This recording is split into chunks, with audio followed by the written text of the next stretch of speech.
Our next project is going to be a lidded container with a focus on the elements of art and principles of design.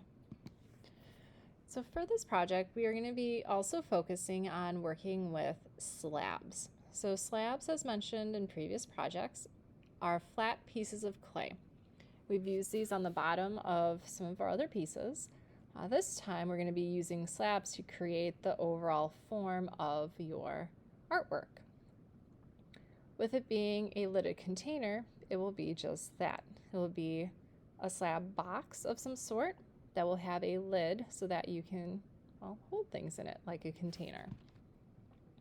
As far as what you do with your lidded container as far as design, you will have a lot of options. So the first thing is the container form. So what does it look like overall? Is your container tall? Is it wide? Are you working more with geometric form or organic form? And the example on the left is more of an organic form. Okay? The front face of it has this curvy, wavy shape that is then turned into that three-dimensional form by adding depth to it. The containers on the right-hand side are all geometric. They're more of your typical cube box shapes. So you get to choose which route you would like to go. A couple more examples. So on the left, we have more of a geometric form. On the left is kind of a cross between geometric and organic. So you have the half circle shape as a front facade, which would be organic, but also geometric because circles. But you still have that look of having some curvature to it. You will be doing a lot of sketches as always. So one of the first things you'll do is think about what that overall form is. So here are some examples for inspiration. So you can see the student kind of was working more in that geometric realm. So working more with cubes and boxes, but then they did bring in a little bit of that half circle shape. Here's some more examples. You don't have to do anything very complex. If you want to stick with a regular, cube or box shape, you are more than welcome to. But if you want to start to create something a little bit more intricate, like this crescent shape in the middle bottom, you can do that as well. Another part of your container is, will you have feet or no feet? So feet are what your container is going to stand on. Okay. So these two examples, the one on the right has little feet on the bottom. The example on the left does not have feet. It's just sitting right on its base. So you have the option to go one way or the other. As far as how you integrate your feet, if you choose to have them, is up to you. So they can be part of the slab construction. So the example on the left, the feet are part of that slab piece that's cut out. Okay. The example on the right, the feet are added on after. So the container is built, and then the feet are added to the bottom. Because it is a lidded container, you will have some sort of lid. So you're going to start off with a completely enclosed box or container, and then you'll be cutting out a lid so that you can open it. So things to consider is the size of the lid, the placement of the lid, so where is it, the type or style, and do you have some sort of handle or knob to it. So once again, a lot of variety with this. The style of lid you do should relate to your theme or idea for the container itself. It can take up the entire space of the top, so basically the whole top comes off, the example on the right, or the lid could be a small opening that opens up, like the example on the left. they can be more integrated in or part of the decoration.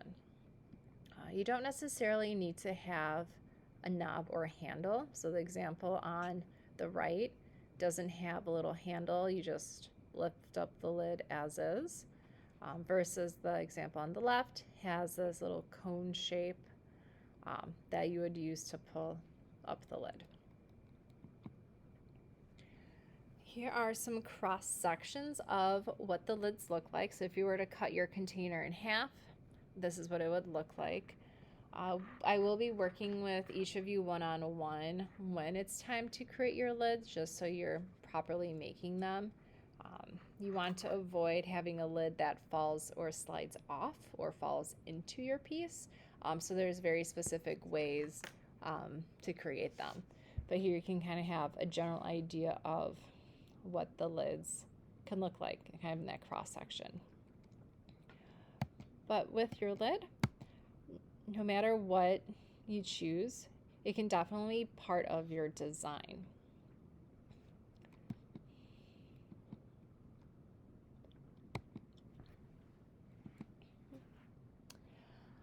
And then surface design. So once you have your container built, you'll be working on what the design is on the outside. So you'll be doing a mixture of carving, stamping, applique, choosing one, choosing a mix, totally up to you and kind of what you're going with. But you are going to be creating some sort of design. You're not just creating a regular, plain, boring box. There's got to be more to it. So guidelines for your design is no letters, no numbers, no logos, no copyright images. Okay? So we want to avoid plagiarism at all costs. Okay? You really want to make something that is unique to you.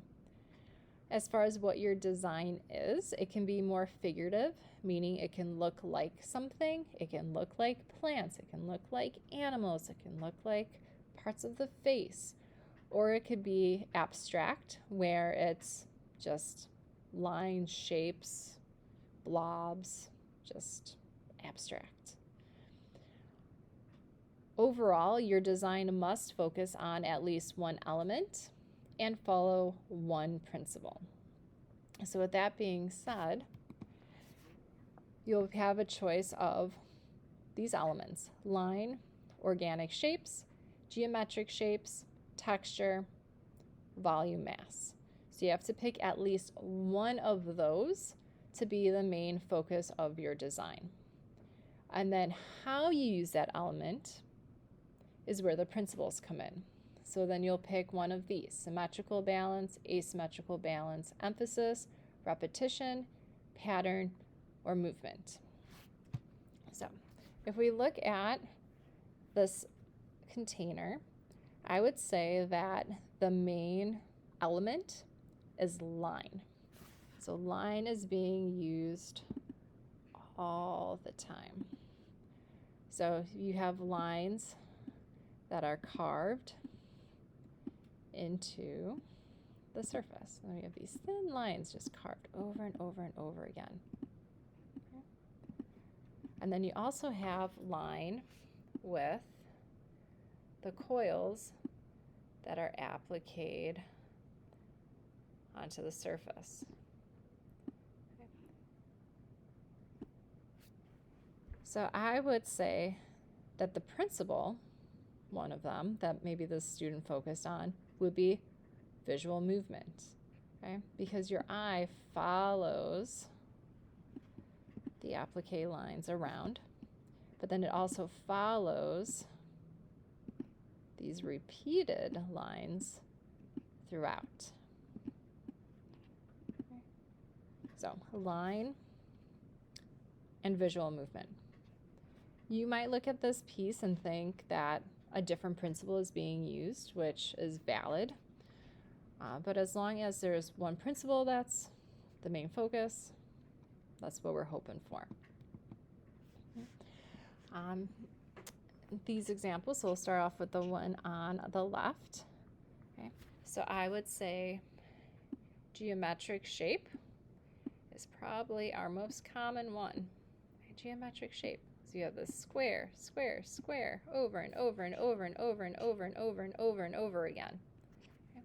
And then I would say maybe my principle that's used is symmetrical balance.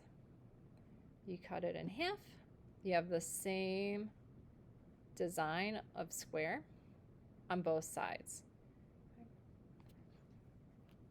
Okay. Image on the right. This one I would say maybe line once again, and also following visual movement. So your eye follows these coils around. It doesn't mean that you can't have other things incorporated within. So here the student made the flower as the handle. Okay. Isn't line, isn't necessarily visual movement, just an added piece. But overall, when you look at the container, you can see that line is prominent and visual movement is prominent. Okay. We'll start the one on the right. Okay. Texture. I'm going to say texture. Okay. So this student or artist pressed in a stamp to create this texture of leaves, and they also pressed in these little dots in to create a texture, and then they have this woven texture. So here they're mixing a few different types of textures together to create their surface design. As far as their principle, pattern would be a great one. Repetition would also fall into play because of how they're using it. If you look on the side here, we have this pattern of lines throughout. One could also say that maybe emphasis is used. Okay. So they have this rectangular space here that has this woven design that could act as emphasis. So as you can see, there's a lot of different ways that the elements and principles can be used. And you can definitely mix and match. So it's not necessarily one right answer for how you do it.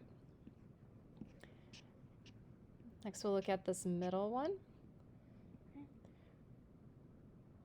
Line is a great one. Geometric shapes are also being used throughout. As far as the principle, pattern repetition, because you have the same things kind of repeated over and over and over and over again. You can go with visual movement because that pattern and repetition creates visual movement. The lines formed also create visual movement. Okay. And then last example, you could do line, okay, for the spirals, and that are also being repeated throughout. As far as how you create your designs, you'll be able to carve into your clay. You'll be able to create textures by pressing different objects, and we have a whole slew of different things you can use. We also have stamps that you can use to press in. So you have a lot of different options as far as how you create. You can also applique your design, so add clay to the surface to create what you want. So sketches. So this is what you will be working on today. You're going to start with the basic outline of your form. So what is the overall form of your container? From there, you'll be able to use colored pencils to color and draw out your surface design. So you can see in this example, my pencil lines are just basically the outline of my container, added feet, lid, okay. And then I use the pink marker to draw out what my surface design is. So that way I kind of can see what is what. Okay. From there, I added notes to describe my surface design. Okay. So what I'm carving, what I'm adding texture, what I'm appliquing on. Okay. And then at the bottom, I'm putting what my element and my principle are that I'm really focusing on. Okay. So like in the examples I showed, you could have multiple elements. You could have multiple principles being used, but pick, one or two elements that you really want to focus on, and then just pick one principle that will be your main go-to. Okay. Here are some more examples of sketches. So I start off with my basic outline, and then for this one, I'm looking at two different elements, organic shape and texture. So in color, I drew out these kind of organic blob shapes. So this would be a mixture of carved and raised. So some of them I would carve all the way in. Others I might applique thin slabs onto the surface. Maybe others will have a coil appliqued on as my outline. So each one's going to have kind of its own unique personality. And then for texture, each one is going to have its own texture within. And then as far as my principle, I'm doing asymmetrical balance. So not only is my overall form asymmetrical, but also where I'm placing and how I'm placing my designs creates asymmetry. So they're not all over, they're kind of focused in this bottom section, and then the rest is just empty.